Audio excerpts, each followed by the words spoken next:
एक माह से जायद जारी रहने वाली मुलाकातों और बहस मुबाहिसे के बाद हुकूमत बिलाखिर 26वीं आईनी तरमीम चीफ जस्टिस की रिटायरमेंट से पहले मंजूर करवाने में कामयाब हो गई है। मगर जिस अंदाज में ये तरमीम मंजूर कराई गई है, ना सिर्फ उस पर सवालात उठे हैं बल्कि ये सवाल भी पैदा हो गया है कि हुकूमत अदालती मुदाखलत ख़त्म करने के लिए आईनी तरमीम लाना चाहती थी, मगर जो तरमीम आई है उससे अदालती मामलात में हुकूमत की मुदाखलत बढ़ जाएगी और अदलिया की आज़ादी महदूद हो जाएगी। कल सेनेट और फिर रात गए कौमी असम्बली से 26वीं आईनी तरमीम मंजूर होने के बाद आज सदर मुमलिकत आसिफ अली जरदारी ने उस पर दस्तखत कर दिए और गजट नोटिफिकेशन जारी होने के साथ ही 26वीं आईनी तरमीम आइन का हिस्सा बन गई है। और अब इस नई आईनी तरमीम के मुताबिक कौमी असम्बली के 8 और सेनेट के 4 अराकीन पर मुश्तमिल 12 रुकनी पार्लिमानी कमेटी 2/3 अक्सरियत से सुप्रीम कोर्ट के 3 सीनियर जजेस में से चीफ जस्टिस का नाम फाइनल करेगी। और इस वक्त जस्टिस मंसूर अली शाह सबसे सीनियर जज हैं, उनके बाद जस्टिस मुनीब अख्तर हैं और उनके बाद जस्टिस याया आफरीदी हैं। आर्टिकल 175A में होने वाली नई तरमीम के तहत पार्लिमानी कमेटी के पास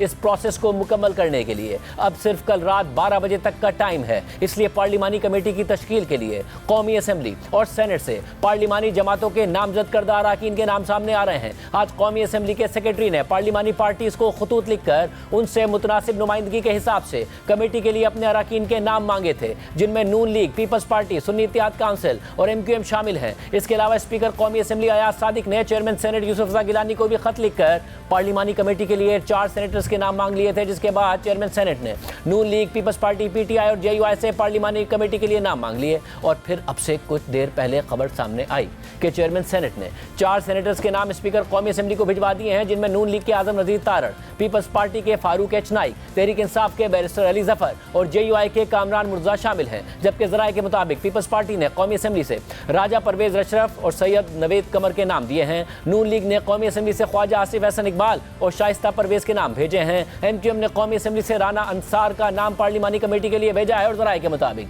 PTI ने कौमी असम्बली से बैरिस्टर गौहर खान और साहबजादा हामिद रजा के नाम दिए हैं। PTI चीफ जस्टिस की नामजदगी के लिए मुशावरती अमल में शरीक होगी। पार्लिमानी कमेटी की तश्कील के बाद इसका इजलास होगा और मुल्क के अगले चीफ जस्टिस का नाम सामने आएगा। वाज़ेह रहे कि 26वीं आईनी तरमीम में अहम तरीन तरामीम आइन के आर्टिकल 175A में की गई है, जिनके तहत सुप्रीम कोर्ट के 3 सीनियर तरीन जजेस में से किसी एक का बतौर चीफ जस्टिस ऑफ पाकिस्तान तकर्रुर खुसूसी पार्लिमानी कमेटी करेगी, जो अपनी तजावीज़ वज़ीर आज़म को भिजवाएगी, जो तैनाती के लिए नाम सदर मुमलिकत को भिजवाएंगे। इससे पहले सुप्रीम कोर्ट का सीनियर तरीन जज चीफ जस्टिस की रिटायरमेंट पर खुद ब खुद चीफ जस्टिस बन जाता था, मगर अब 25 अक्टूबर को चीफ जस्टिस काजी फाइज ईसा की रिटायरमेंट पर सीनियर तरीन जज जस्टिस मंसूर अली शाह खुद ब खुद चीफ जस्टिस नहीं बनेंगे, बल्कि पार्लिमानी कमेटी जस्टिस काजी फाइज ईसा के बाद 3 सीनियर तरीन जजेस यानी जस्टिस मंसूर अली शाह, जस्टिस मुनीब अख्तर और जस्टिस याया आफरीदी में से किसी को चीफ जस्टिस मुकर्रर कर सकेगी। इसके अलावा तरामीम में यह भी लिखा है कि अगर कोई जज चीफ जस्टिस बनने से मुआज़रत कर ले तो बाकी 2 सीनियर तरीन जजेस के नाम पर गौर किया जाएगा।